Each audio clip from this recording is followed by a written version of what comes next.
place. Good morning, good morning, morning, good morning. I wanna share my love, but it's gotta be with someone who's precious. You're never gonna get my love, accepting that you're real precious. You're never gonna cramp my style, baby, cause I get a lot of pleasure. And if you wanna test my style, you better have a whole lot of measure. Cause I'm a rock back chick, never tag along the never look back chick. Trendy, a little crazy, intelligently singing rock back chick. No sticks, no stones, or any kind of weapon don't belong here. I don't wanna break no bones, I just want a microphone. Take the mask off your face and look at me face to face. Good morning, good morning, good morning. Put a smile on your face when you're moving from place to place. Good morning, good morning, good morning, good morning, good morning, good morning, good morning, good morning, good morning.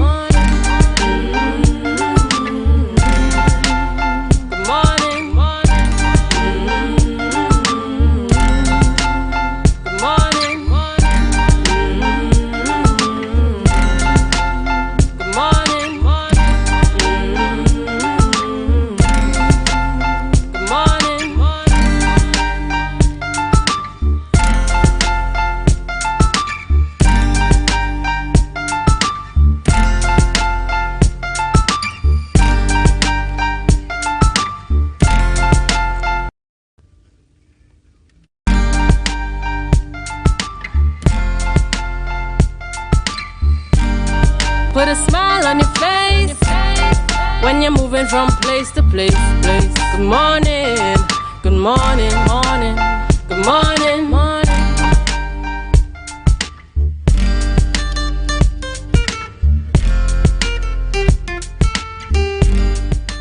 Good morning, viewers. It's 7 a.m. and welcome to the Tobago Updates morning show, viewers. Yes, folks, it's Monday. Correction. It's the start of after a long weekend. It's Tuesday, the 3rd of May, folks. Yes, you know that energy after you've had a great long weekend as you continue to give thanks for life. I am Julian Skeet, and this morning happily welcoming back to set. And I am Maria Richardson George, and this is the day that the Lord has made, and we will rejoice and be glad in it. Good morning, Tobago. Good morning, Trinidad. Those of you viewing us on the live, those of you in the Caribbean, good morning, good morning. Good morning, Julian. Isn't she lovely? Good morning to you, Ria. And how are you? How are you doing this morning after a long weekend? A long weekend, one day at a time. It's good to be back. Yes. You know, a lot would have happened over the last few weeks, but it's good to be back. I want to take the opportunity this morning to say thank you to Tobago, my Tobago Updates family, my family, you know, for all the love and support over the last few weeks. It's about 3 weeks plus since I lost my mom. But I knew that, you know, I needed to get back. So sort of get back to things. Am I ready? No. Am I hurt? Yes. But I'm also very thankful. Things could have gone so much differently, and there's so much still to be thankful for. Indeed, Ria. And you'd be happy to know, Ria, the love and support continued from every angle. We had the opportunity, and that's another area we'll chat on, to be in Trinidad this weekend for the launch of the PDP Trinidad. And before I even get into that, we had viewers literally walking onto the set to greet and say, even when they met us in and within this place, hey, I'm a loyal viewer of your program. Y'all keep up the good work. Y'all keep up the good work. How are you doing? How are you doing? Oh, Make thank sure I you say so hello. much. And I caught 2 of the names that I want to shout out this morning. Ingrid from Arima, our you know, updates regular viewer Ingrid from Arima sent her greetings as well and says that she tunes in. And Patrick Billy from Digo Martin. Patrick Billy from Digo Martin, and he made sure and repeated that name in between. He said, how is Rhea as well? Make sure and say morning for me. And then he went back to Patrick Billy is the name. Patrick Billy is the name. So we want to shout out this morning. Hello Patrick there, Patrick Billy. And Ingrid from Arima there, you know, the viewers of the Tobago Updates morning show. We want to thank you so much for that continued love and support. Rhea, it was a grand weekend in Trinidad. So we heard. The affair was very, very elaborate. We saw a scenario of Watson Duke going all out as political leader, far and wide in terms of the representation, and it's left to be seen how that actually transition in terms of our actual politics, as we project and we work towards the local government elections and then into 2025 for the next general elections. Yes, and he wasn't alone in that lineup in this last week with the launching of political parties. Apparently not. So we see Gary Griffith doing some really interesting things as well. You know, launching his party, the NTA. Yes. Yeah? Yes. But I understand we've got some exciting things coming up, so I guess we'll go to that and then we'll come back and chat a little bit about it. So viewers, at this point, we head over to News in 90 Seconds with Candice this morning. Thank you so much, Julian. Well, here's your news in 90 seconds.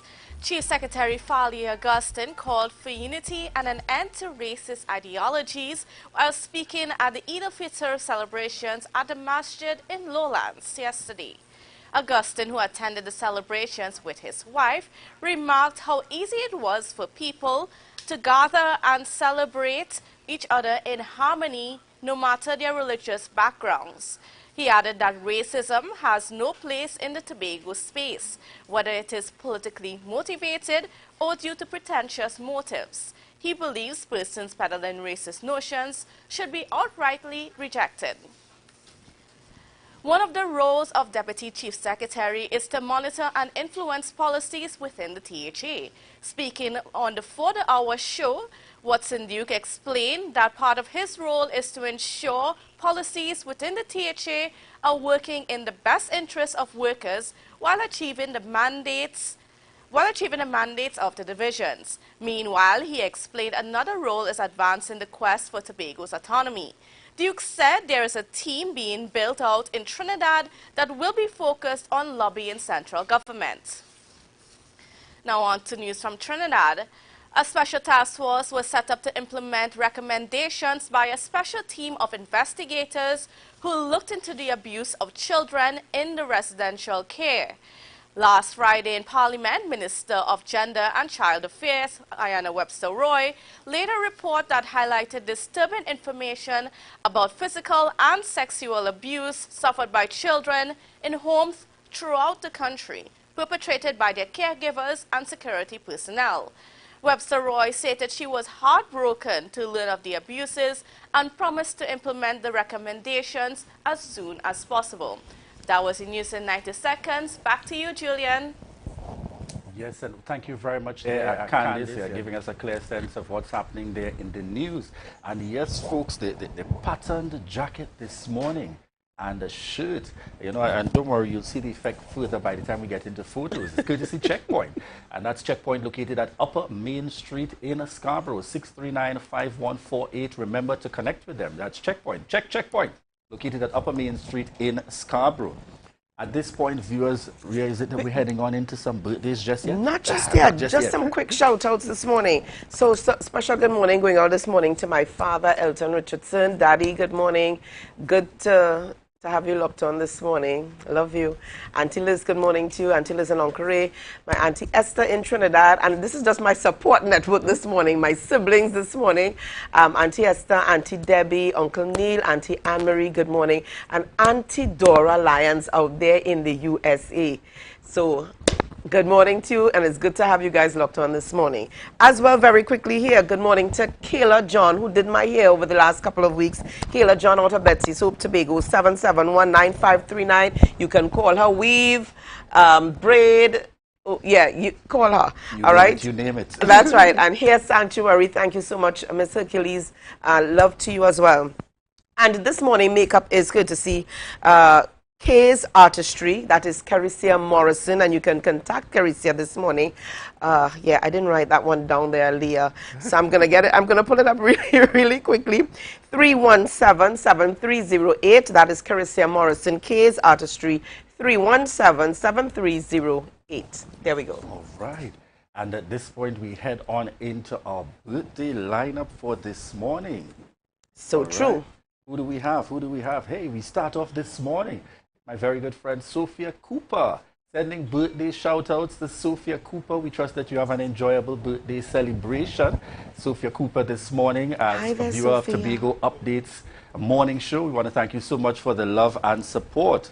And then we've got here, we know him throughout Tobago as Stumpy, all right? But he's got this really fantastic first name, Fitzroy. He is Fitzroy Phillips, a.k.a. Stumpy, yes, Stumpy's Emporium, all right? And he celebrated his birthday over the weekend, so happy belated going out to you, Stumpy. And this is Kalia Tony. Kalia, love going out to you this morning. From your mommy, your daddy, Uncle Courtney, and Osaze, particularly Osaze, Auntie Cheryl, yes, your grandmother, but yeah, Osaze as well. And this lovely lady here is Louisa Clark. Louisa Clark is from Roxborough, and she's fondly known throughout the east side as Tilu. Tilu, happy birthday going out to you. She celebrated her birthday yesterday. Happy birthday going out to you. Lots of love from Archie and the entire family, Brenda and everybody. Yes, and we're also joining in to send birthday shout-outs to Kareen Stewart.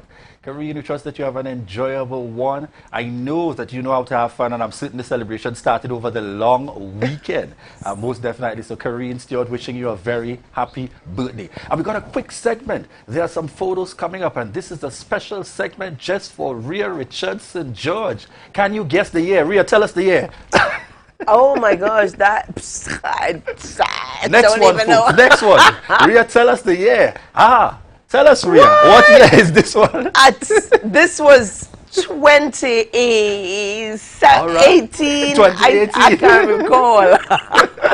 What is? Rhea, tell us the year. This was 2015. Where did you get these? Oh my God. Rhea, what year was this one?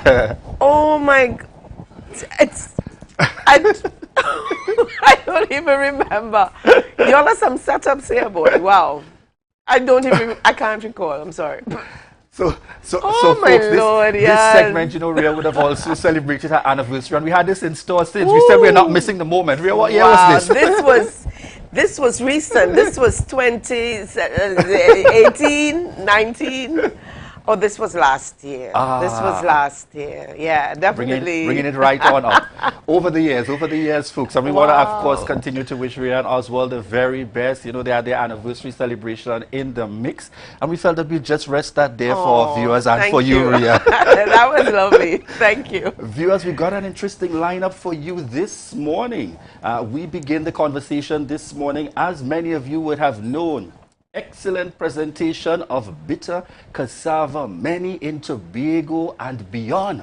We're speaking about bitter cassava, and we said we want more. It wasn't enough. And therefore, coming to talk to us this morning, to chat with us would be Rashona Pierre, Artistic Director, and Jared Primer, our Director at the Tobago Performing Arts Company, TPAC. And they'll be giving us a little insight into looking at the review of bitter cassava and getting an idea of what's next, what's in the lineup this morning. All right, so closing us off this morning, Julian, we've got an in-depth conversation with Ansel Dennis, political leader of the Tobago Council of the People's National Movement. So we'll certainly look forward to that. I tell you, uncontested, a clear win. It's certainly going to be very, very, very interesting, Rhea. That's right. Particularly because of the fact that we haven't seen him much in terms of media interviews. No. Prior. Lately. And so, yeah. So we are very happy indeed to be able to be chatting with the political leader of the Tobago Council of the PNM. Viewers, at this point, we want to continue to thank each and every one of you joining us via TV, those of you joining us via radio, those on TobagoUpdates.com, those joining us via YouTube, and each and every one of you on the Facebook. Remember, it's your time now, and it's critical and it's important. We got big things coming up this morning. Remember to share the live, share the live, share the live. I don't wanna pick your brains. I just want the microphone. Take the mask off your face and look at me face to face. Good morning, good morning, good morning. Put a smile on your face when you're moving from place to place. Good morning, good morning. Security Services Company is the most advanced security service in Tobago. Ask about our cash and transit service. It's safe, risk-free, reliable, and timely. We provide safe banking delivery for all business types and sizes with highly trained staff, 24/7 monitoring, coordinated emergency response, and a well-maintained fleet of armored vehicles. Contact us at 660-7723 or visit our website at www.mi4securitytt.com to sign up today.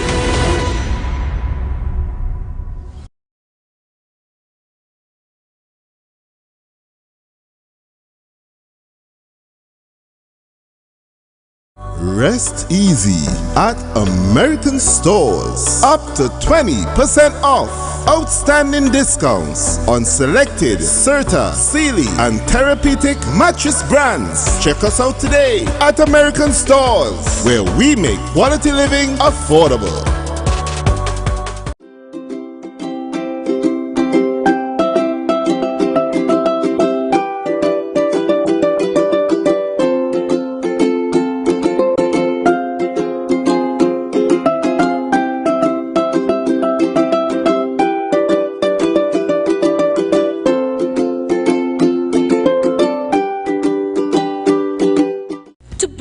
Supplies has been a leading name for over 37 years in the glass and aluminum market in Tobago. We provide an extensive range of high-quality, innovative aluminum and glass products for commercial and residential use. Competitive prices with superior and professional services by committed employees who are guided by rigid quality standards. Tobago Glass Supplies specializes in the manufacture and installation of glass and aluminum products that are essential to today's homeowners and the business environment. We are engaged in marketing, sales, and installation of a variety of products. These ranges from windows and doors to necessities such as mirrors for homes and vehicles, designed and manufactured in-house or imported.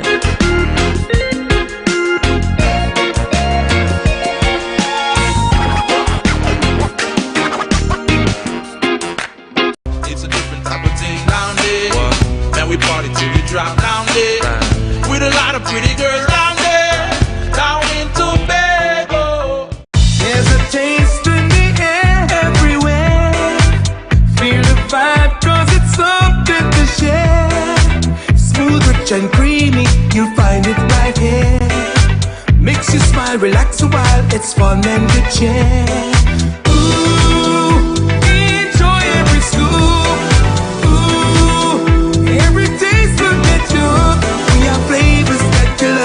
Combination special.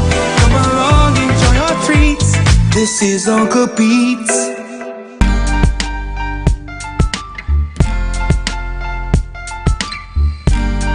Put a smile on your face when you're moving from place to place.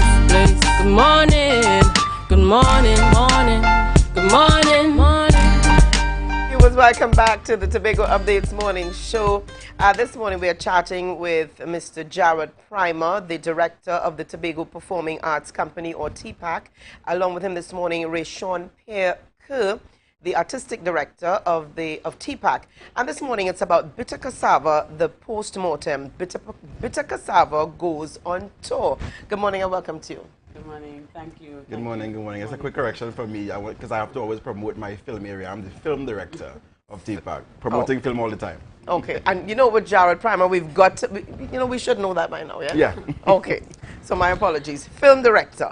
All right, so let's talk a little bit about Bitter Cassava, the postmortem. Let's give us an idea of how things went, what went into this production. I wanna toss to Rayshon because this is Rayshon's baby, and I want her to shout out first. Okay, So Ray, you Rachel, go over ahead. to you. I mean, moving out of good morning again, Riyadh. Good Good morning, morning. Tobago. Good morning, Trinidad, and everybody who's viewing. One of the things that, in retrospect, still kind of blow. Yes, always still on my mind. You're still in awe. Yeah. Because I know how the process began.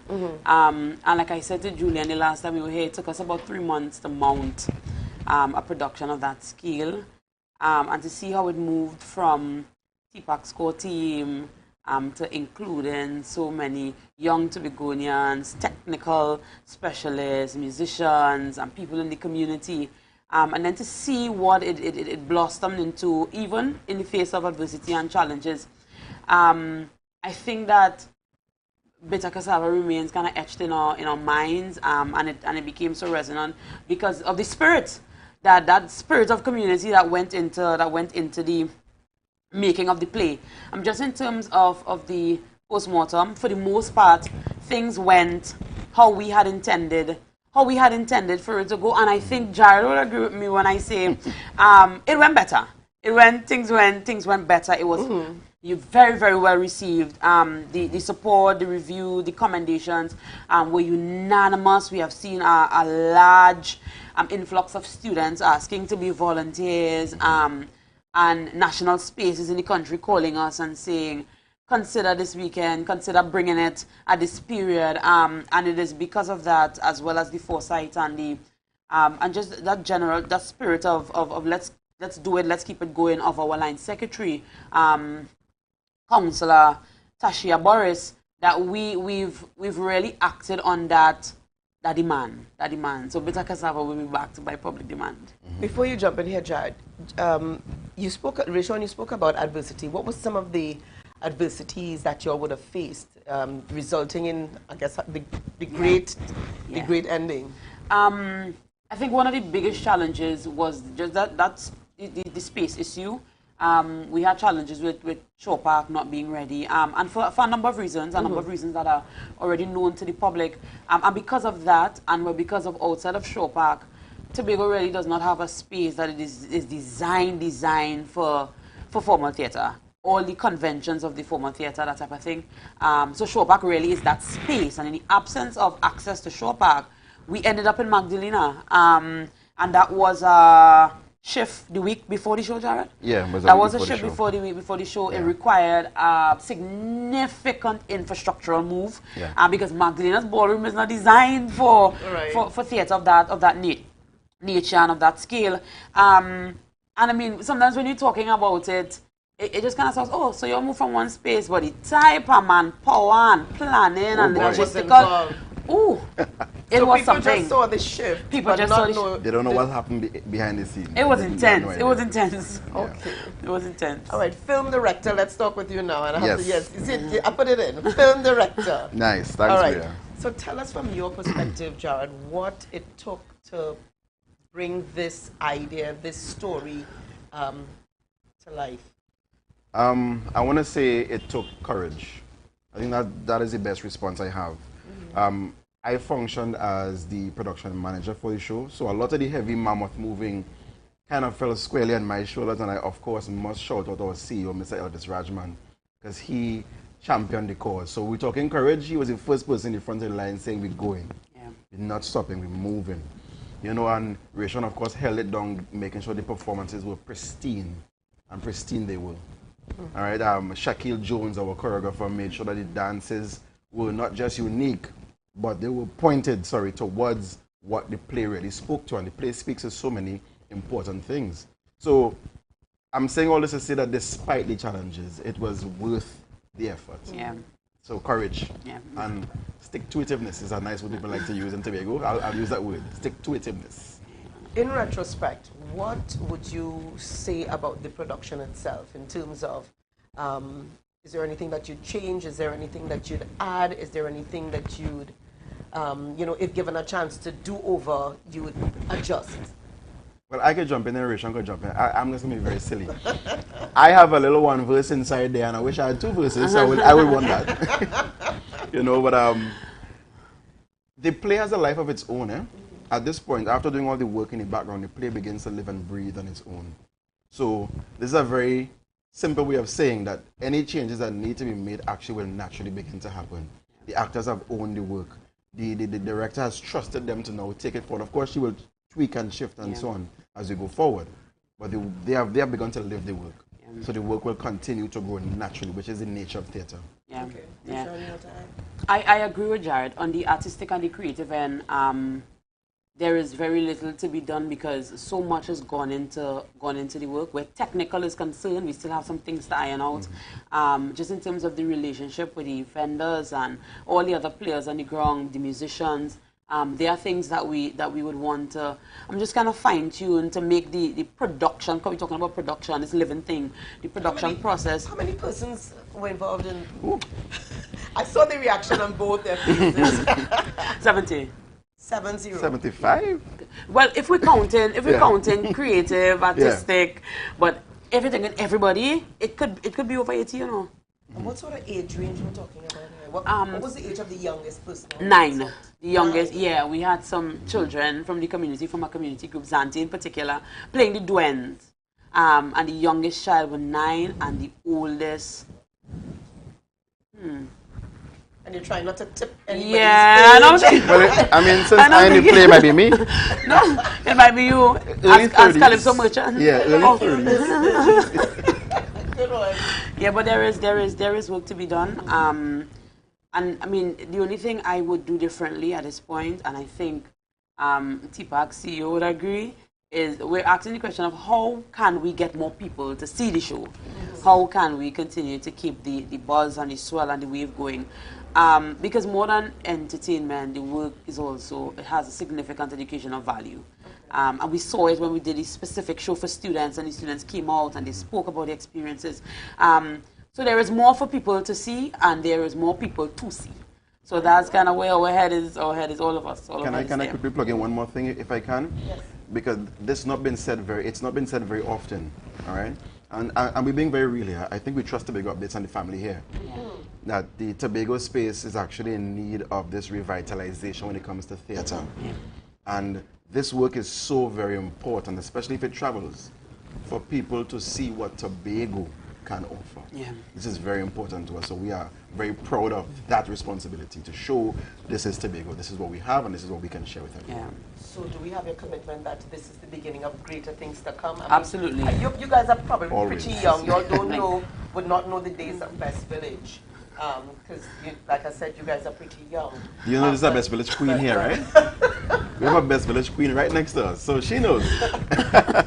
But there, I mean, maybe Julian and I think He Julian will Julian may not know. He may not know. Oh, you may not know? No, Okay. he's pretty young. He may not know Best Village Day. So can we have a commitment that this would be the beginning, or this could be the beginning of greater things to come as it relates to production and drama and theatre in Tobago?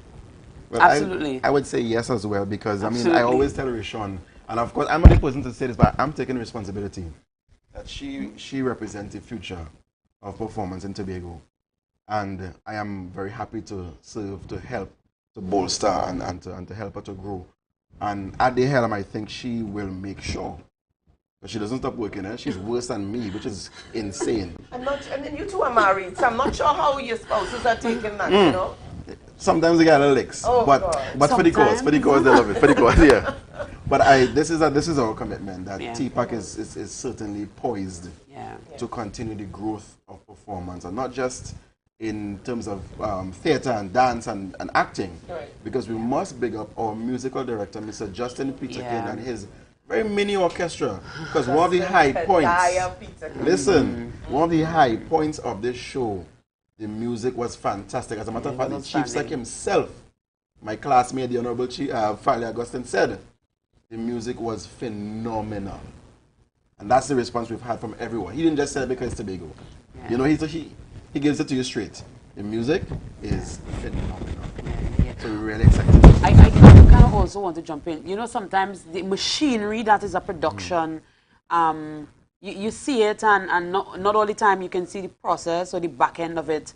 This machinery is working so well because every person is invested equally.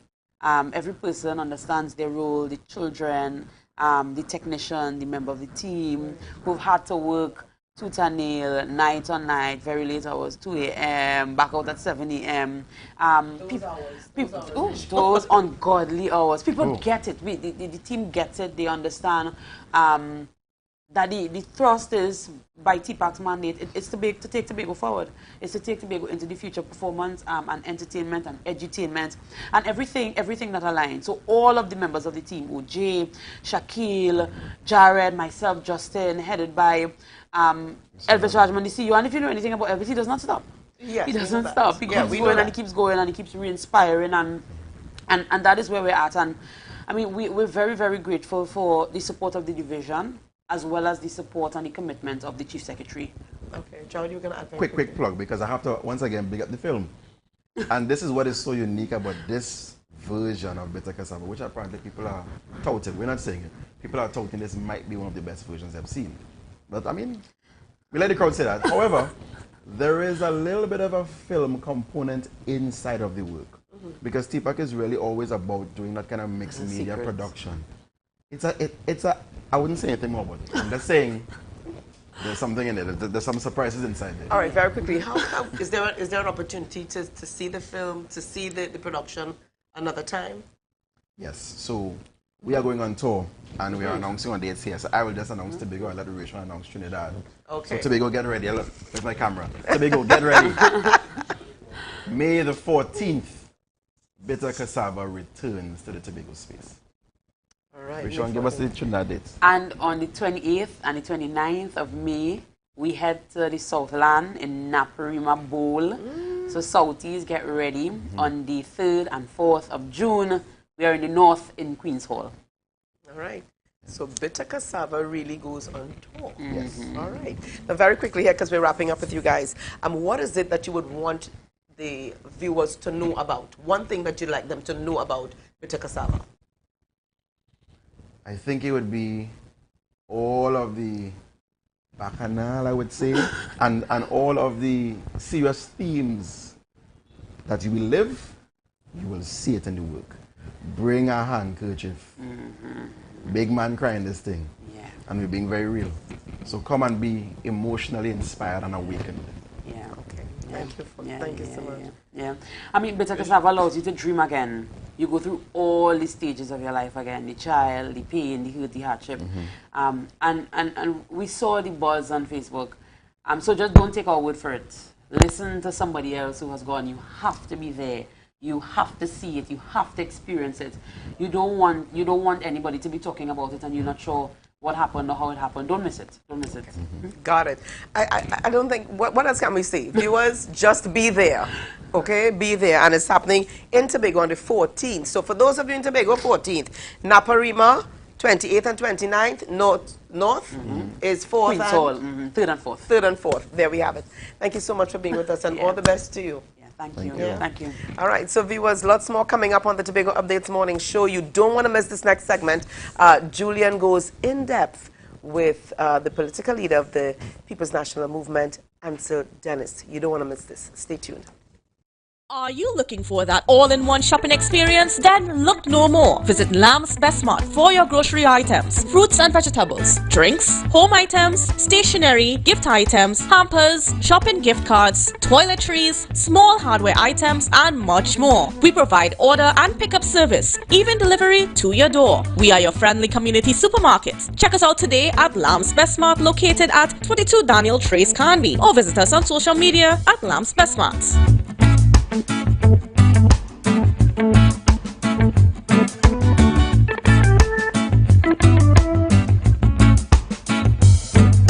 Coconut's Cafe, the buffet restaurant that specializes in all your tasty local dishes. For breakfast and for lunch. Breakfast includes coconut bake and sada roti, served with chokers, bull joil, and sausages in tomato sauce. Not forgetting beef and cheese pies, shepherd's pie, macaroni pie, and rice in various styles. Meat served in a variety of flavors, garden salads, and pasta salads. All this accompanied by fruit juices, coconut water, your choice of a great combination to appease your taste buds. So call us today to order, as we are here to accommodate your busy schedules or if you are having a cooking day off.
It's a different type of thing down there. And we party till we drop down there. With a lot of pretty girls down there. Down in Tobago. MI4 Security Services Company is the most advanced security service in Tobago. Ask about our cash and transit service. It's safe, risk-free, reliable, and timely. We provide safe banking delivery for all business types and sizes with highly trained staff, 24/7 monitoring, coordinated emergency response, and a well-maintained fleet of armored vehicles. Contact us at 660-7723 or visit our website at www.mi4securitytt.com to sign up today. Rest easy at American Stores. Up to 20% off. Outstanding discounts on selected Serta, Sealy, and Therapeutic mattress brands. Check us out today at American Stores, where we make quality living affordable. Tobago Glass Supplies has been a leading name for over 37 years in the glass and aluminum market in Tobago. We provide an extensive range of high-quality, innovative aluminum and glass products for commercial and residential use. Competitive prices with superior and professional services by committed employees who are guided by rigid quality standards. Tobago Glass Supplies specializes in the manufacture and installation of glass and aluminum products that are essential to today's homeowners and the business environment. We are engaged in marketing, sales, and installation of a variety of products. These ranges from windows and doors to necessities such as mirrors for homes and vehicles, designed and manufactured in-house or imported.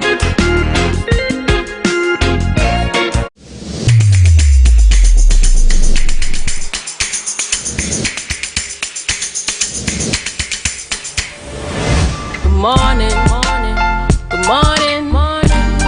Put a smile on your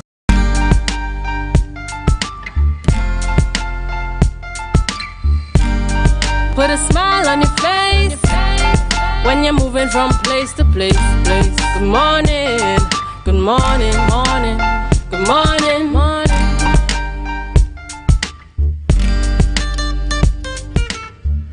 Good morning, viewers. It's 7:38 a.m. and welcome back to the Tobago Updates morning show. And let me give a quick shout out there to Keshia Primer, one of our loyal viewers there and supporters, family and wife of Jared Primer, in terms of giving that kind of continued support to the Tobago Updates morning show, and each and every one of you joining us. In this segment, we are chatting with Ansel Dennis, political leader of the Tobago Council of the People's National Movement, an interview that many anticipated for some time. We've said you haven't seen him in the media, and he's out now to engage and to speak with the public. Good morning to you, sir.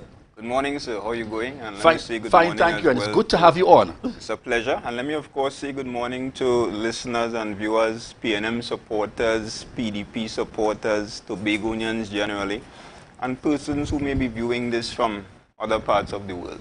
So as we get started this morning, one of the areas we want to look at specifically, we just had the recently concluded internal elections. And I have to make it the plug, just as I did to your other two colleagues, which you kept the media out of. Nonetheless, we have the situation and scenario now where that is now over. And we are ultimately looking at the way forward for the People's National Movement. Are you now in a position to give us clear numbers as to the outcome from that internal elections? No, I don't have that information at this time. I think when the chairman came to this network, he did give a commitment to produce that information as soon as he meets with the Elections Management Committee. So I think you all should get that information soon. But I think he did say as well that the turnout was less than 1,000, I believe, as expected. It's not the usual competitive internal elections that persons have grown accustomed to from the PNM. Of course, the last one was a four-way race for a political leader. Before that, I think it was some 6 or 7 persons running. And really, that is the position that tends to attract the majority of the members coming out to vote. That is the position that really causes the candidates to go out and mobilize support.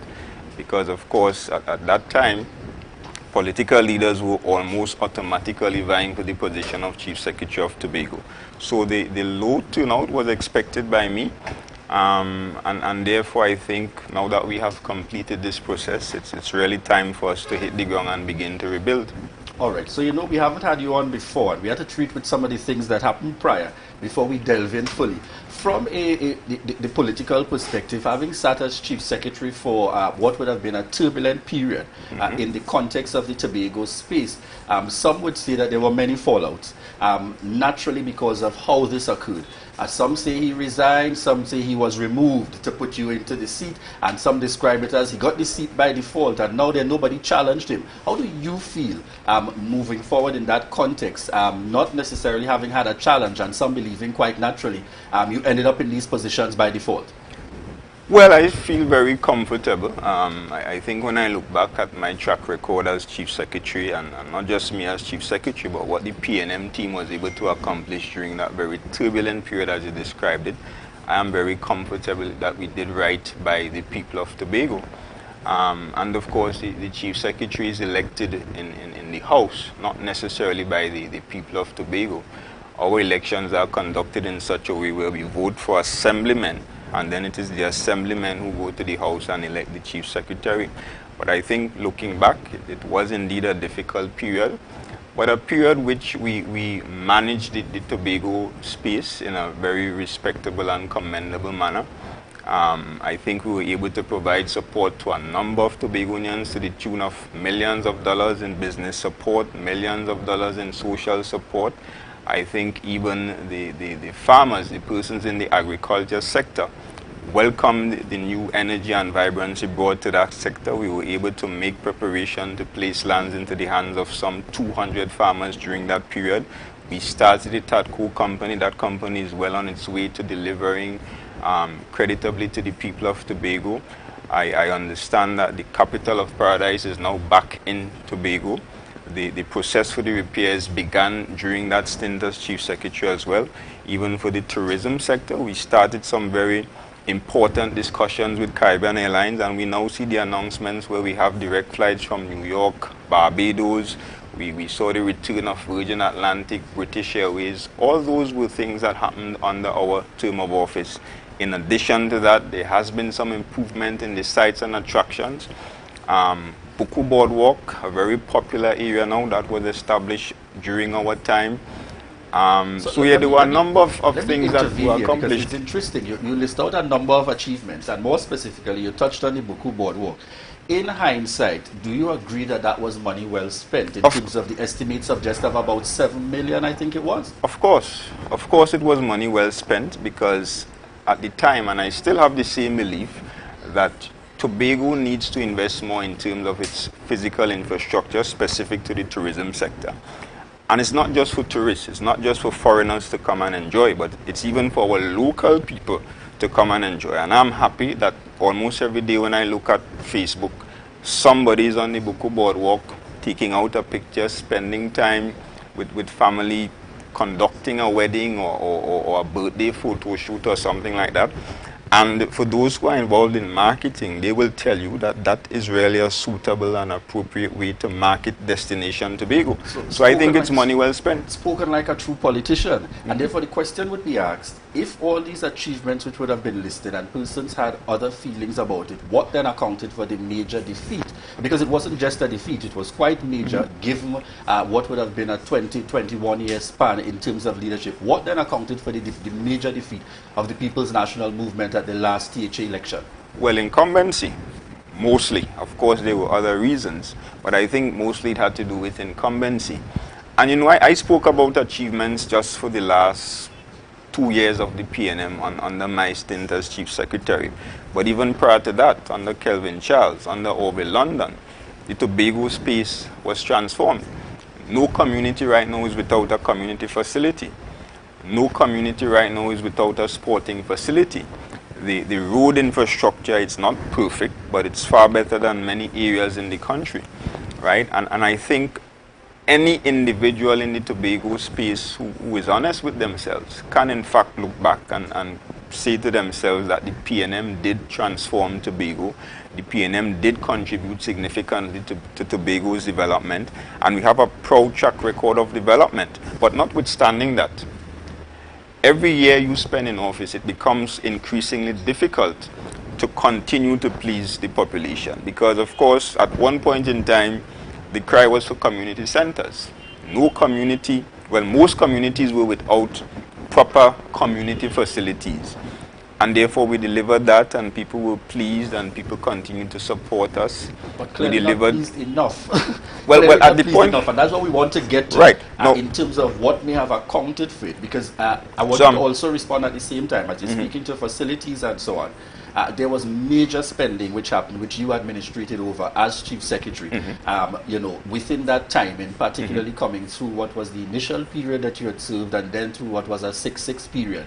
How do you then account for what some described as, you know, the PNM has been in office for so long, there was an entire term, but yet only coming down to the election time, for which you got the reaction of the people of Tobago, that there was major spending to do things that people had clamored for an extended period. In hindsight, what would you do differently? Well, there has been major spending throughout. The Tobago House of Assembly spent something like $1.9 billion, in some cases up to $2.3 billion per year. Most of it is spent in recurrent expenditure, of course.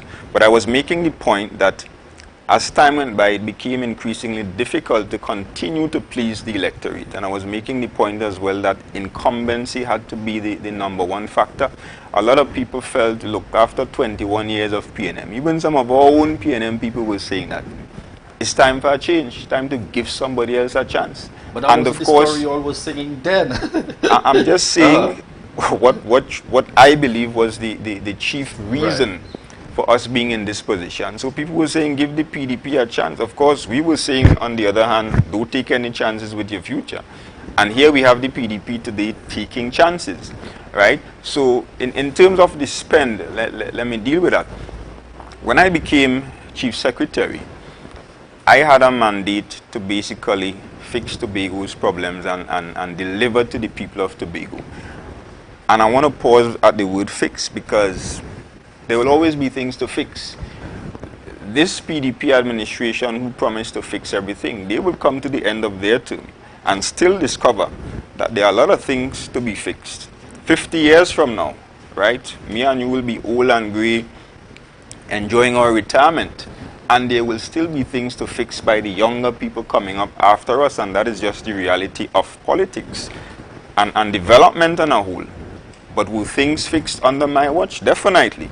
And I'm saying what we did, not just leading up to the election, because the process started well before that, was to utilize the private sector to engage in most of the infrastructural work during that period. And there was a reason for that, because we understood that during this pandemic period, there was a need to create as much employment as possible, especially for those younger persons who found themselves without employment.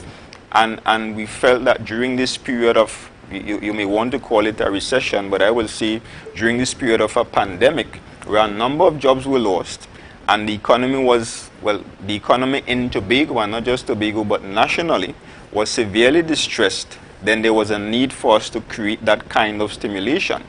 And we solved a number of problems. We fixed a number of drains, and we like to call them community irritants.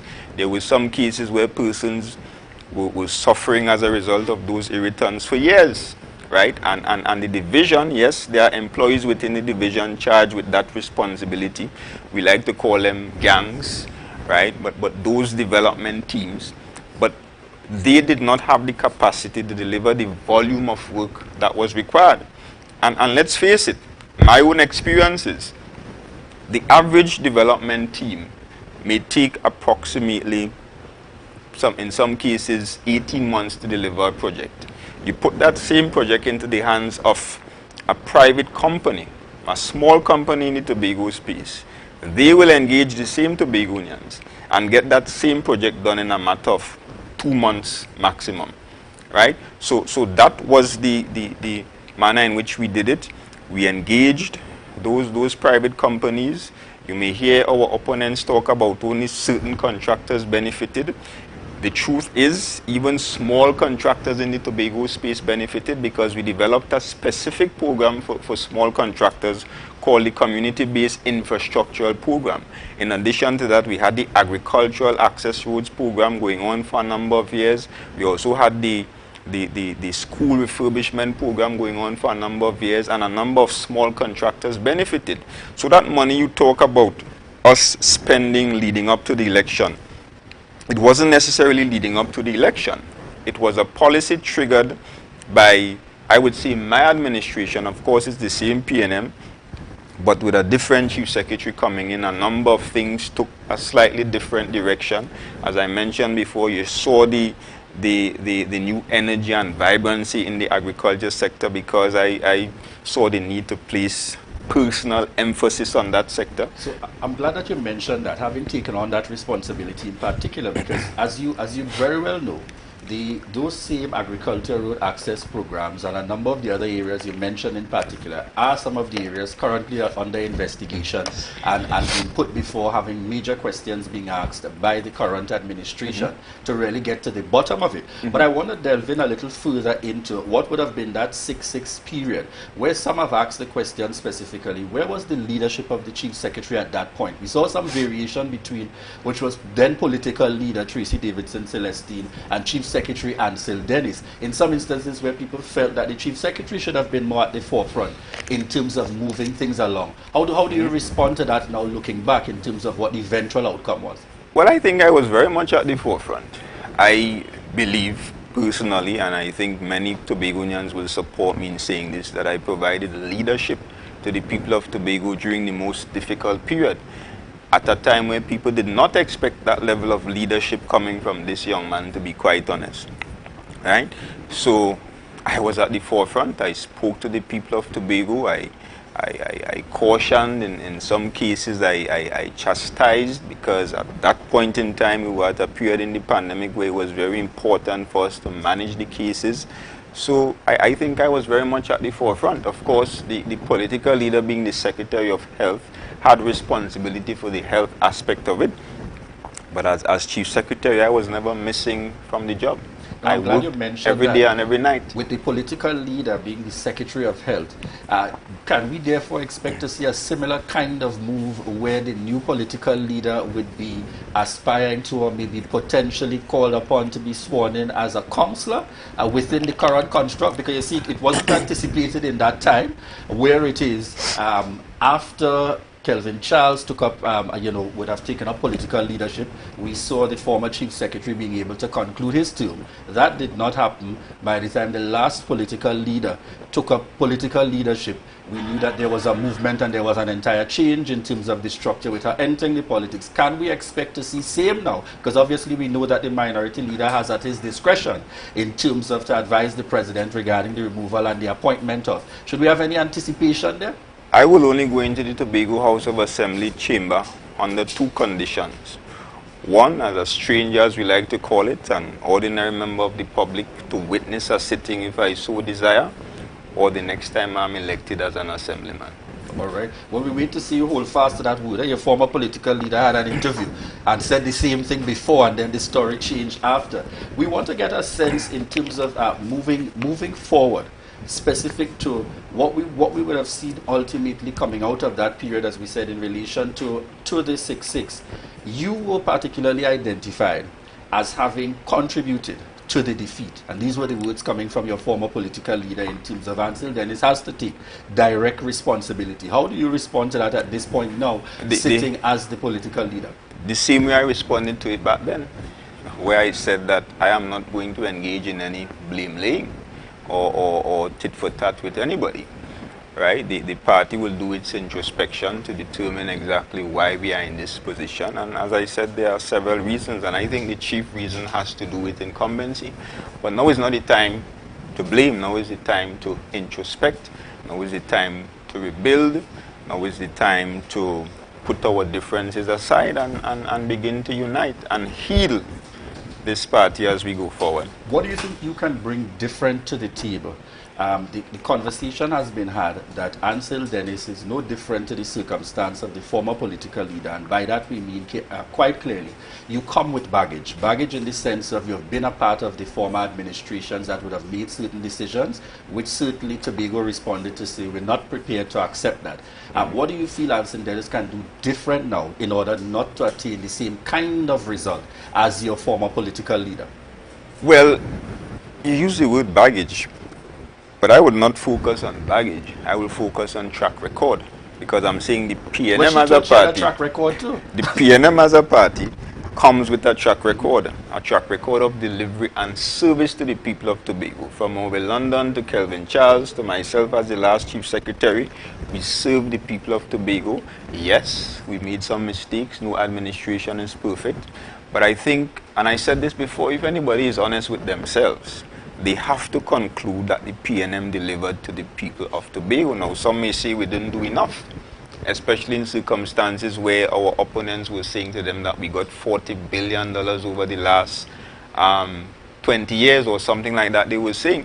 But any Tobagonian who understands the process will know that of that money, only $250 million per year goes to development. And therefore, what Orville London and the other chief secretaries over the years were able to achieve is basically turning stone into bread. So you know, and you make those analogies on the backdrop that at the end of the day, yes, you may define it in terms of a level of success, but one has to compare it in terms of the response that would have taken place from the people of Tobago. And therefore, I want to get a clear sense from you. What do you propose to do differently? Because I know you may term it as track record. Some would indicate it's just a part of the old guard. In fact, some align you very much to be a younger version of Orville London. And then some question, could Orville London's leadership and style really work in 2022 versus what would have been effective leadership then when he took over the reins of the PNM, having led the PNM to power in Tobago in 2001? How do you respond to that? I would say to those people, simply look back at my stint as chief secretary, especially the farmers, especially those in the tourism sector, and Tobagoans generally, they saw how I operated. They saw the kind of leadership that I brought, even public servants within the assembly, they saw it. So I will simply respond to them by saying that. Now, in terms of what will be done differently, for the first few months, right, we will be focusing on basically 3 pillars: people development, consultations, which require us to go back and talk not only to our membership but to the people of Tobago. Because one of the things I propose to do differently is, whereby we have grown accustomed to the manifesto approach, where a few months before the elections the party will come and do this manifesto. I am going to take the party into the direction of doing a party platform, which is going to be a long-term development document, a 25-year development plan that the PNM will be proposing to the people of Tobago for its development for the period 2025 to 2050. That, of course, requires a lot of consultations. We are going to go back and talk to our membership. We are going to talk to the people of Tobago generally. get a sense as to what they consider the issues are. And of course, in some cases, we know. But I think there is still a requirement to go back and talk to the people and develop a comprehensive platform that the party will be selling to the people of Tobago by the time we get to the next elections. And as I said, that requires wide consultations with the people of Tobago. So the people of Tobago and the people in the PNM can look forward to face-to-face conversations, closer interactions with the party leadership. They can look forward to a bridging of the gap, because some people felt over the years that there was somewhat a gap between the membership and the executive, and this new executive will be treating with that. But one of the main things really is treating with the apparent division within the party. Of course, some persons were offended, not just PNM members, but I think Tobagonians generally felt offended by the manner in which we operated in some cases. It is something that we cannot escape. A lot of it made its way into the public domain.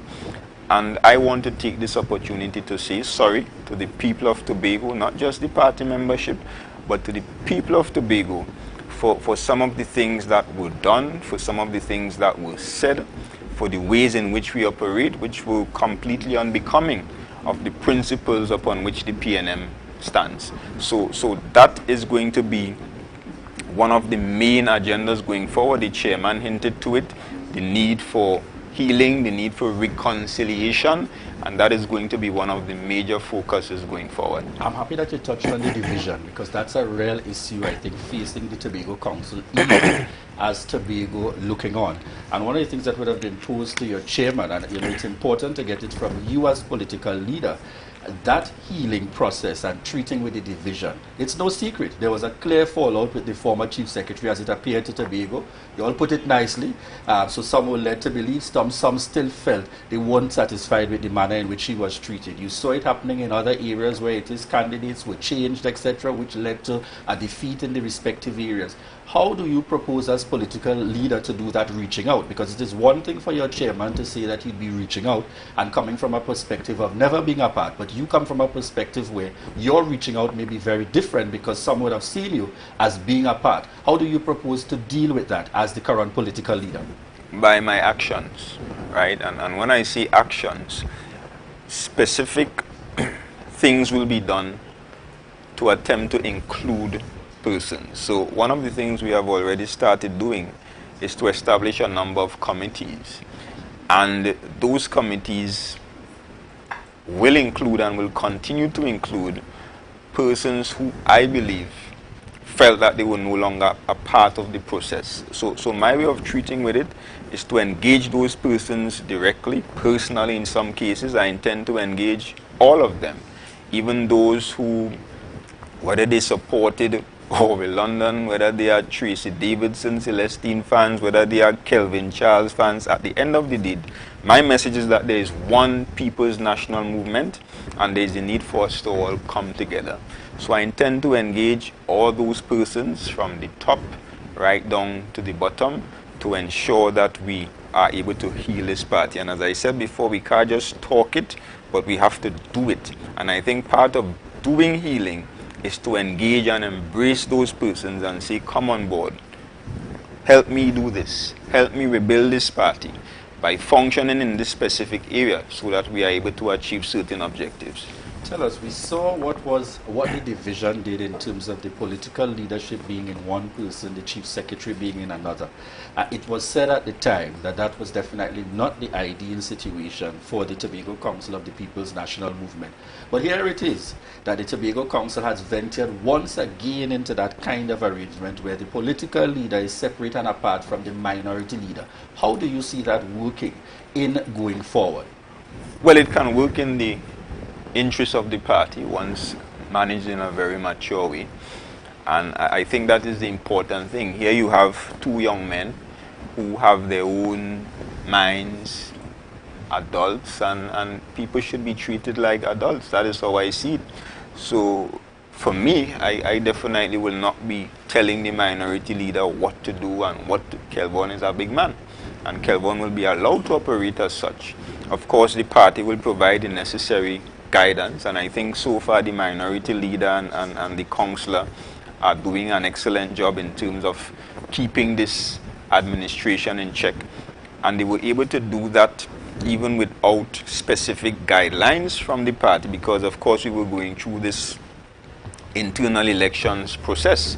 And now that we have an executive in place, we will now have an opportunity to discuss and determine the strategies going forward, and that is the way in which it will be managed. So I think in a situation where you have two mature individuals who can respectfully discuss and agree or disagree and that kind of stuff, and operate in their various capacities, respecting each other's portfolios, then I expect us to do pretty well as a team, as we have been doing thus far. Well, and you know, you say it in that manner, but some ask, let's get direct into the question. The political leadership in Trinidad, which is a very current and relevant matter in terms of the Honorable Prime Minister, Dr. Keith Rowley, as political leader for the People's National Movement at the national level, would have over the years held and maintained what were excellent relations with the then Chief Secretary of London, as similarly as political leader and Chief Secretary, in terms of moving things forward. We saw where variation came in the last two. We didn't know whether he was talking to you or whether he was talking to the former political leader.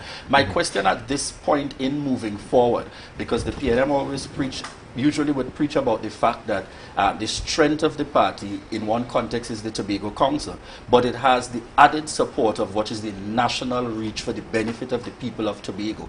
In a circumstance now, based on how things are channeled to move forward, knowing the challenges that happened quite recently, how does the PNM propose to move forward? Do you see the Prime Minister talking with you as political leader, or do you see the Prime Minister talking with the minority leader on major matters? Or how do you see that working specifically for the movement? And it's a very relevant question, particularly in the context of what was just recently experienced with the Tobago Council of the PNM. Well, I expect the Prime Minister to pick up his phone and call either of us if he sees the need to do so. Right? I don't see anything wrong with that. At the end of the day, it's one party. We consider ourselves colleagues, and from time to time I could pick up my phone and call the Prime Minister or a minister. The minority leader can do the same. They can do the same if they deem it necessary to ask a question or to get some information or to make a recommendation or to give advice, and that is how we operate within the PNM. We want to get to, before we wrap this morning's interview, to get a sense from you, particularly looking ahead, upcoming in terms of the lineup. Come 2025, there will be the target of both a general election alongside a Tobago House of Assembly election. Give us a sense of what are your projections, because some have made the statement. I don't know what Ansel Dennis is talking about. The PNM had to realize that this is now a different time and there isn't going to be any return to leadership in any short order. How do you respond to that as the new political leader of the Tobago Council of the People's National Movement? Well, when we go into elections, we go into them to win it. Of course, we do win all. But when you look at the PNM's history and track record, even when we lose elections, we are always able to bounce back. 1986, 33-3, 2010, I think it was 29-12 or something like that. And we now have a situation where it's 14-1. The PNM got 12,000 votes approximately in the last THA election, just over 40% of the vote. The margins within the electoral district, most of them were around 200-300 votes maximum. In my case, it was 2 votes. In some cases, it was less than 100 votes. And in those circumstances, the picture can change very quickly. So I am not particularly worried about 14-1. I am looking at the fact that the PNM still continues to maintain significant support in the Tobago space in a time where we were facing an election after 21 years. In 21 years in the Tobago space means automatic expulsion, right, from office, when you look at the history. Right? So I'm saying due to that, due to the small margins, 14-1 can change to 14-1 the other way. It can change to 9-6. It can change to 8-7. You never know. What we will do is go back into the various communities. We will ensure that we have the reconciliation needed. We will ensure that we consult with the people, not just the members of the party, but the people of Tobago. We will ensure that we develop a robust development platform, and we will ensure that we engage in the necessary people development so that we can bring to the people of Tobago the kind of leadership that is required going forward. You touched on an area, 21 years means automatic expulsion. Are you also therefore saying on the flip side that it means another party may be given 21 years before anybody else can take the reign again? So as the political leader, you're prepared to accept some defeat before you actually win going forward? Is that what you're saying? Well, having said what I said before that, I do think that's what I'm saying. I'm saying that the situation can change very quickly in the Tobago space.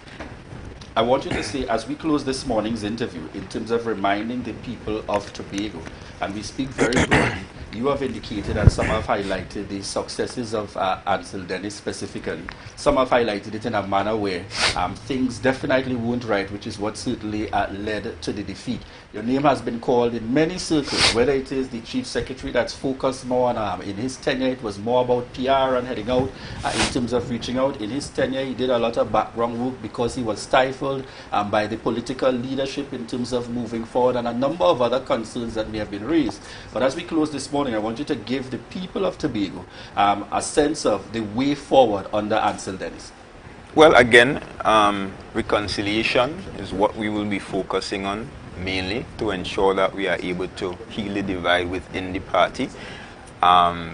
Clearly, we have had our challenges as a party over the last couple of years, and we are going to ensure that we treat with those issues.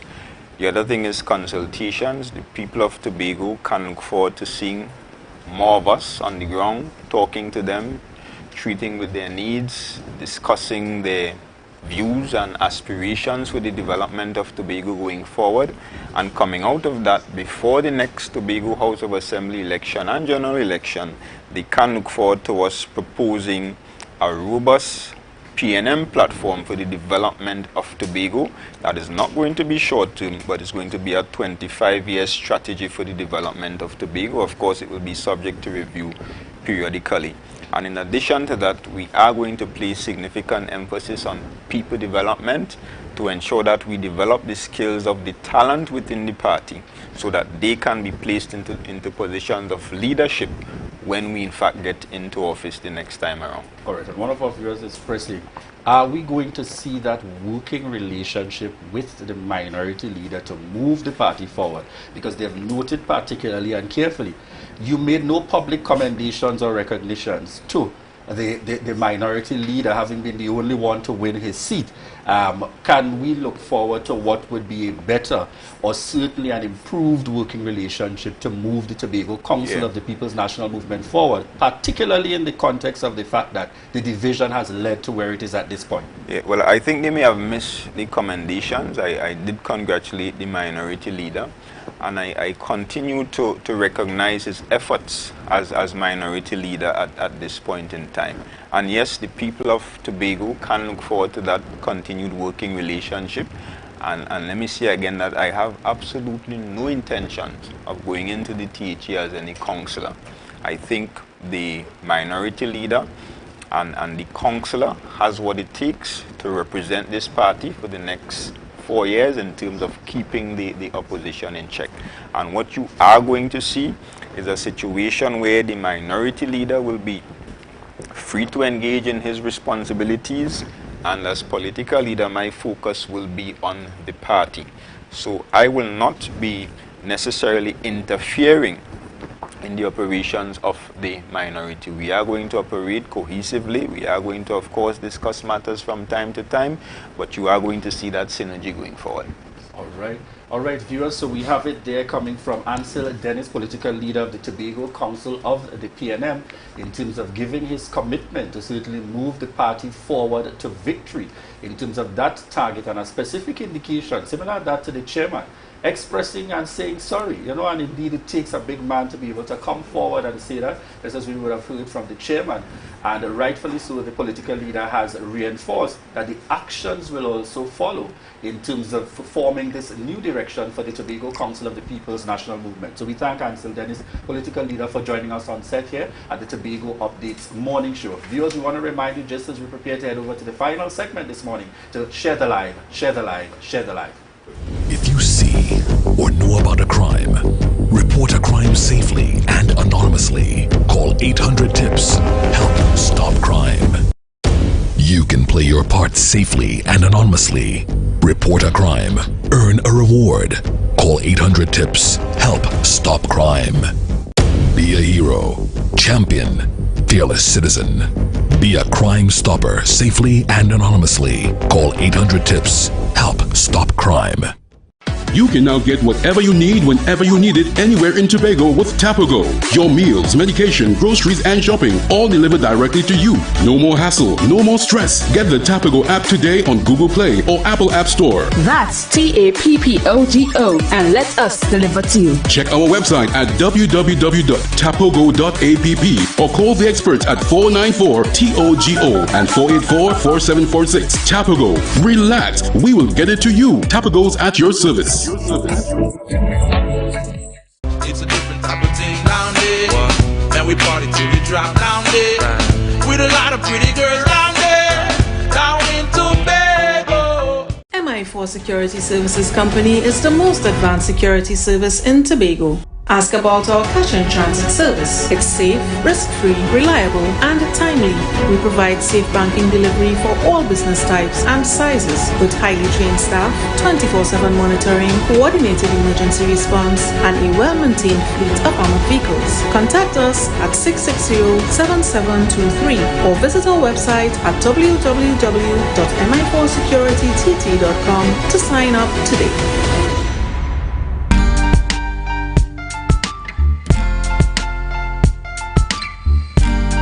Put a smile on your face when you're moving from place to place. Good morning, good morning, morning, good morning, morning. Morning show coming to you here live from the Port Mall in Scarborough, as I make sure to pull in that jacket comfortably.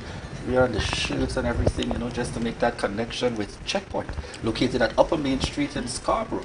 And Checkpoint must be saying he needs to fix the top of that shirt. But nonetheless, the attention is on the shirt and the blazer this morning. And we want to thank Checkpoint, one of our sponsors, on board here at the Tobago Updates morning show. Remember to connect with them at 639-5148, and they're located at Upper Main Street in Scarborough. Definitely. And again, thank you so much to Kayla John. I've got to get that correct. Kayla John. Yes. Living at Betsy's Hope, roots from Bell Garden, BG.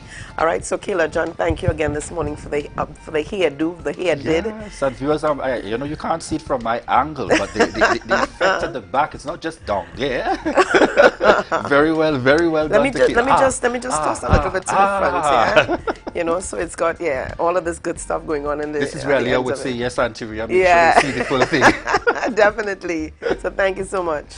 Yes, viewers, we want to thank you so much for the continued love and support as we prepare to head over to Good Morning Tobago. And this morning we have Candace Jackson coming up in Good Morning Tobago. It's been so good to be here with you. And Candace is all smiles and always high energy. I experienced that this weekend. Yeah, definitely. Except for when it's late and she's tired. Well, sleep is important. So. Candace, how are you doing this morning? Oh, I'm good. I'm great. I'm happy to be here this morning, and even happier that Ria is back with us this morning. Thank you. Such a pleasure. Oh, yes. Such a pleasure. So much. She brings that kind of love and energy to studio, I must say. Oh, she does. I missed you guys, but I really want to thank all of you for your love and support. I know that we could not have gone through this period on our own. So thank you. And I think there's just a little flyer that the family wanted to share that I asked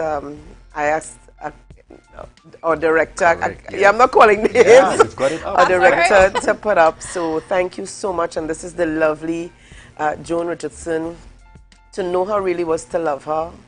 So she will be missed, but we are going to continue on together. And I think the All words right? are very touching there. The family of the late June Richardson, aka Auntie June, extends heartfelt gratitude and appreciation to all of those who send condolences. And I have to put this in here for those who are on the radio and you're not seeing it.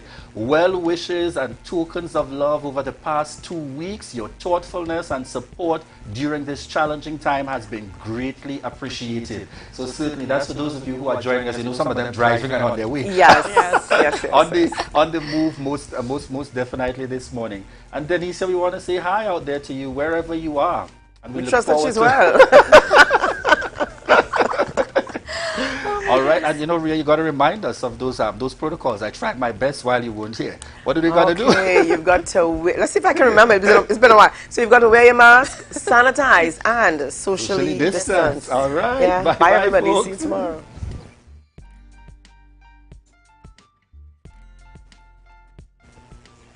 Alright guys, and welcome to Good Morning Tobago. Of course, I'm your host Candice Jackson, and you know, you were missing Denise this morning, but that's alright, she'll be back with us tomorrow. But in the meantime, we just get into news in 90 seconds. Now, Chief Secretary Fali Augustine called for unity and an end to racist ideologies while speaking at the Eid al-Fitr celebrations at the Masjid in Lowlands yesterday. Augustine, who attended the celebrations with his wife, remarked how easy it was for people from different religious backgrounds to gather and celebrate one another in harmony. He added that racism has no place in the Tobago space, whether it is politically motivated or due to pretentious motives. He believes persons peddling racist notions should be outrightly rejected. Now, one of the roles of the Deputy Chief Secretary is to monitor and influence policies within the THA. Speaking on the 40-hour show, Watson Duke explained part of his role is to ensure policies within the THA are working in the best interest of workers while achieving the mandates of the divisions. Meanwhile, he explained another role is advancing the quest for Tobago's autonomy. Duke said there is a team being built out in Trinidad and will be focused on lobbying the central government. Now on to some national news. A special task force was set up to implement recommendations by a special team of investigators who looked into the abuse of children in residential care. Last Friday in Parliament, Minister of Gender and Child Affairs, Ayanna Webster Roy, laid a report that highlighted disturbing information about physical and sexual abuse suffered by children in homes throughout the country, perpetrated by their caregivers and security personnel. Webster Roy stated she was heartbroken to learn of abuses and promised to implement recommendations as soon as possible. And that was your news in 90 seconds. So we have a lot of very interesting things coming out from the national space. A lot of things happening politically. I mean, the whole idea of these abuses that came out in Parliament is very, very shocking to say the least. You know, some of the stories, you know, about, you know, and then it's being perpetrated by security personnel as well as the caregivers. Now, and these are children who are very, very vulnerable. They are coming from, you know, some pretty bad situations and being placed in state care with the hope of, you know, receiving some love and attention and some guidance as they navigate through life. They've already had a hard start in life, and it's going to be a big journey for them, a very tough journey for them, and it's being made worse from the reports that were revealed on Friday. It was being made worse by the very persons that are there supposed to be guiding them, the security officers. There's stories of gang rapes and all those things that are happening there. And it makes you, of course, wonder what is really happening at these care homes where, I mean, there were inefficiencies that were noted by the Children's Authority. So we're going to see what happens to that. Now we're going to move on to our conversation this morning. And the conversation is on World Press Day, World Press Freedom Day. And before I bring in our guest this morning, which is Ira Murtha, the president of the Media Association of Trinidad and Tobago, let me just get into a little bit about World Press Freedom Day. And, of course, which is today, May 3rd, acts as a reminder to governments of the need to respect their commitment to press freedom And it's also a day of reflection among media professionals about issues of press freedom and professional ethics. Just as importantly, World Press Freedom Day is a day of support for media which are targets for the restraint or abolition of press freedom. It is also a day of remembrance for those journalists who lost their lives in pursuit of a story. Now, I just want to welcome the president of the Media Association of Trinidad and Tobago, Miss Iria Murtha. Welcome and a special good morning to you. Thank you so much. You know, I grew up in Tobago, so anytime it's anything to do with Tobago, my heart is with you. So thank you for having me. All right, great. Well, first of all, I just want to start about today being World Press Freedom Day. The Media Association of Trinidad and Tobago, what is, well, I should say, our message for this morning, for this year's World Press Freedom Day? I think the message is twofold. First of all, the message is, as it is across the globe, to all governments to ensure that they do not place any barriers to press freedom, and to ensure that because journalists ensure that there's separation of powers and that between institutions, and that is what holds democracies up. So it is in all governments' interests that there should be a free and fair press, and it should be in all governments' interests to work with us. So that is the one message that is really strong worldwide. And for us as well, the second message is that we feel that if it weren't for the 35 to 40 years of journalism here, you and I wouldn't have that press freedom. You and I wouldn't have the freedoms to do stories, interview people in power, hold people to account, be the voice of the voiceless, if it wasn't for all the warrior journalists, I would like to call them, who came before us. And Candice, as you are a very vibrant part of our Media Association executive, you would know that this month we would be honoring at least up to 20 to 25 journalists who came before us, who put together who actually set the foundation stones for journalism in this country. And they've done such a great job. Trinidad and Tobago is very high in the world index in terms of world freedoms, in terms of press freedom. So it's twofold: to honor our journalists and to send a message to governments to ensure that press freedom is maintained. All right, now coming off of that point as a recognition of our journalists, which of course is very important, but I just want to know from you, why is it so important that we do recognize our journalists and the work that has gone on before? Well, I think that in no society do you work or live in a vacuum, which is why history is so important. And, because they laid the foundations of journalism, not just generally, but journalism in a young, newly independent country that was now finding its feet, that was learning that was finding its own identity, that was finding its own way of dealing with political powers. We had no blueprint, right? The older journalists had no blueprint, and they had a much harder battle to fight than, say, older countries like in the UK or the US or India, where there had been a long, long tradition of journalism. So I would say they were in the vanguard of ensuring that we had a free and fair press. But more than that, if you look at people who we will be honoring will be Alison Hennessy and Sharon Pitt, for instance. And while they may not be doing hard news, they were vital in showing our people, reflecting our people back to ourselves. So they were a mirror not of somewhere in the West.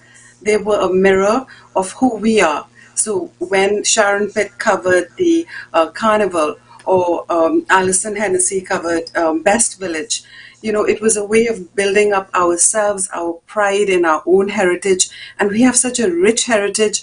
We're people from 5 continents. And, the great Nobel laureate Derek Walcott said, you put people from 5 continents, and some of them were brought here forcefully, you put them together in a small space and look at the magic that's happened, right? Look at our amazing culture. So it's twofold. It's to honor the people who have allowed us to say, this is who we are as Trinidadians, this is who we are as Tobagonians. And of course, don't worry, viewers. I mean, we are also working on highlighting some persons from Tobago as well that would have, paved the way for media work in Tobago.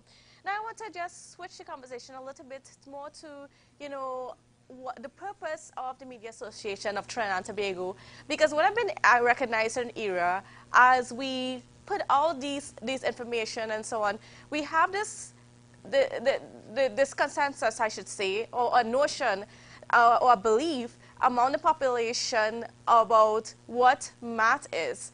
And I just want us to have this conversation and to perhaps educate the public a little bit about what the Media Association of Trinidad and Tobago is. First of all, it is not a union. So No, that's what you can absolutely. elaborate a bit on that. Okay, so the Media Association is not a union. It was begun 35 years ago, and two of the founding members actually will be featured in our upcoming, foundational members this month by people like Andy Johnson and Wesley Gibbings. And it was founded to do two things. One was to ensure that press freedom was maintained, that all the barriers were up against people who wanted to manipulate the press or to repress the press or repress news or repress press freedom. So it was there to be a voice against that, to ring the bell if we heard anybody trying to repress news, right? Because if when news is repressed, when the powerful are not held to account, then democracies crumble. So that was why it was formed. But it was also formed for the second reason, which was to ensure that we hold ourselves to account as journalists. And how do we hold ourselves to account? By every day improving ourselves, improving our craft. And if you think about journalism, it's a fabulous profession because it actually encompasses all the professions. So if you're a journalist, within 5 minutes, you might have to interview a lawyer, a doctor, a deep sea diver. So you have to become a professional in almost everything. You have to learn how to gather news, and you have to learn how to present the news objectively and without fear. So, like I said, it's twofold. One is to make sure that that press freedom is maintained, and we will, and all the barriers are up against anybody who tries to interfere with the Fourth Estate. And the other is to ensure that we have continual training. And this is why, Candice, we were part of some of the initial training sessions that we had. We had one with Kathy Ann Waterman with the law, and we had, before that, we had how we cover COVID with the Medical Association of Trinidad and Tobago. So we hope to partner with other institutions to ensure that there's continual training amongst our journalists. Of course, this is apart from their own studies and what their own institutions do.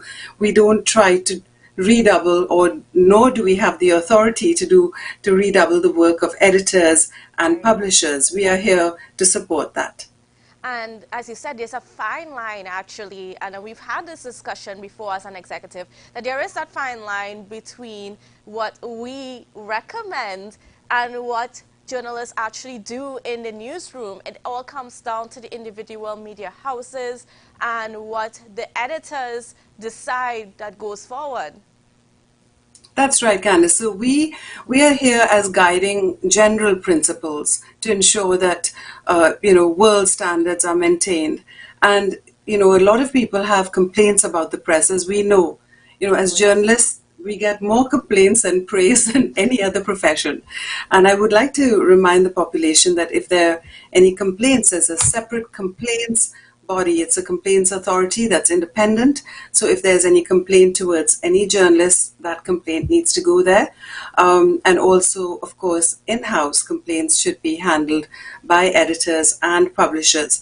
And we're here really to have those guiding principles. And I would like to say, as president of MAT, I would like to say my whole thing is also about bringing us all under one umbrella. For too long, we have all operated in silos. Tobago is separate, South is separate, North is separate, investigative journalists are separate, presenters are separate. I want us all to be a strong body that comes under one umbrella, and a body of people who are there not to bring one another down. There are enough people to do that, but to bring one another up. So hopefully we can be a strong, connected body of journalists. That is also one of my goals as the president. And of course, as you said, we get a lot more complaints than praise. A lot of persons do not recognize what goes into being a journalist and what we deal with every day. So do you think that, perhaps some of the criticisms that we experience in the field is a bit unfair? I think some of the criticisms are unfair, but I will have to say that, yeah, of course, because they don't know what goes into it. While people were sleeping and while they were shielding against COVID, we had journalists out there in crowds, risking their lives, and they were just as frontline workers, I would like to argue, as a medical profession. And similarly, I think if you look at our press freedom press release that we put out today, Candice, you would know that basically, we are in a very, very tough profession, right? We're in the trenches. So I just want to bring up this, a study conducted last year by the International Federation of Journalists on global journalism in the COVID-19 era. It polled 1,300 frontline journalists, right, in 77 countries, and found the following. One, nearly every freelance journalist has lost revenue or work opportunities during the COVID era, right? More than half of all journalists are suffering from stress and anxiety. So the next time you pick up that phone and say that stupid journalist got it wrong, just think they might have been working the night before till 2 in the morning and have got up again at 4 in the morning to do maybe a morning program. More than a quarter journalists lack essential equipment to work safely from home, and 1 in 4 lacked at that time any protective equipment to work in the field. And dozens of journalists have been arrested worldwide, face lawsuits, or assaulted. So I'd like to say that, today is a day of honoring journalists and saying that despite all of that, we are the light that keeps democracy going. I mean, those of us old enough to know what happened during the coup attempt know that when all media was shut down and there was just one radio station, we desperately hung on to it. I don't think we can imagine a world where we wake up, there's no morning show like yours, there's no newspapers, and there's no radio news. And, that would show you how valuable our work is. Right, and persons like Dennis McCombie and those at Radio Trinidad we forgot that they were held hostage there. Well, not at Radio Trinidad, but at TTT as well. But Dennis McCombie was the one that kept the country updated during those 6 trying days. That's right. And there I want to bring up another point. Dennis McCombie was a broadcaster. He was not specifically just a journalist. Yes. He was also a broadcaster, right? And here is where MAT has also opened itself up to associate members. So that, yes, we primarily, only journalists are allowed to vote in our meetings, but we welcome into our association associate members, broadcasters, cameramen, people who are all integral to the media. And without them, we would not be able to operate. So we wanted to have that cross-fertilization between the journalists who are on the field every day operating as journalists. But if I think of my TV days, I couldn't be a journalist if I didn't have Mike Gonzalez as my cameraman, right? And every time I messed up, he was extremely important. Yes, and like we all know, all the sound people right now in your studio, all the cameramen in your studio, I want to personally salute them and all the other people who hold up journalists, because without our partnership, we would not be able to do our jobs. Right. And Ira, I just want to look a little bit about, journalism in Trinidad and Tobago today. How would you view it in light of the world's circumstances, the country's circumstances, in light of, how the government treats the media and so on? What are your views? I think our predecessors did an amazing job, because we inherited an extremely strong institution. Our past presidents have never hesitated, no matter how popular it may be, to point out when journalism and our freedoms are at stake. And actually, globally, our journalists are not doing badly at all. In 2021, for instance, Trinidad and Tobago's World Press Freedom Index, as compiled by Reporters Without Borders, actually shot up 5 places to 31st out of 180 countries, and that is in a pandemic. So we are 30 to 31 out of 180 countries in our freedom of speech and freedom to operate as journalists. We have done really well. In the past year, our association, and you have been very much part of it, this current executive has spoken to the President's House. We've spoken to the Minister of Health. We've intervened on several occasions to ensure that journalists get access. And that is what all previous executives have been doing. And I don't believe that we have been automatically given this freedom. I think that all journalists over 35, 40 years have been actively fighting for this. Yes. And this is why we are here. But I will also say that to some extent, we have to say that our governments, there's always some kind of friction between people in power and journalists. But they have cooperated with us to a certain extent, all previous governments, so that we're fairly high in the world index of free and the free reporting in journalism. All right. I just want to thank you so much, Ira, for joining us. Of course, it was a pleasure talking with my president this morning. And of course, Tobago misses you, Ira. But I just want to thank you, and I want to wish you a happy World Press Freedom Day. And I wish you the same, Candace. And I would like to tell all of Tobago and Trinidad that Candace is an amazing member of our executive, and she's bright and she has all the good ideas. And I want to assure Tobagonians that you are being very, very well represented, both by Clayton Clark and Candace Jackson. Thank you so much for having me. No problem. Well, viewers, that's just about it for our show this morning.